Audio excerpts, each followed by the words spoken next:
the Santhal rebellion, the Santhal community, the Santhali language. Now, if you remember, in the last amendment done to our 8th schedule,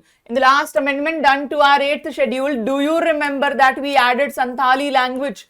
Bodo, Dogri, Maithili and Santhali, these 4 were added. Yes, these 4 were added to our 8th schedule, Santhali being one of them.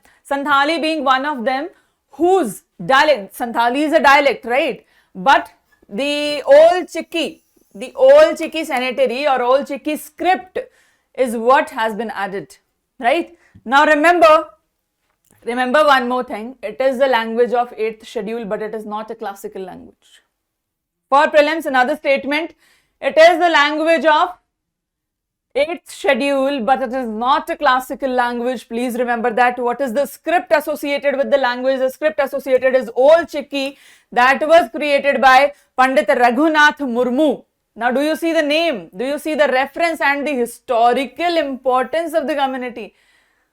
Pandit Raghunath Murmu. When was it created? 1925, right? So, President has noted here 2 milestones.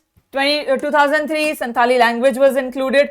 2025, there has been a release in the Constitution of India, Old Chikki script. The entire Constitution of India, the entire book of the Constitution of India has been released in Old Chikki script.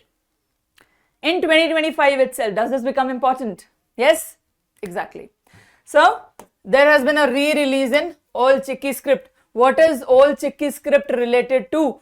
Who is the proponent of Old Chikki script? Which community follows the Old Chikki script? Which language is it associated with? Can you see the line of multiple questions that can be formed from here?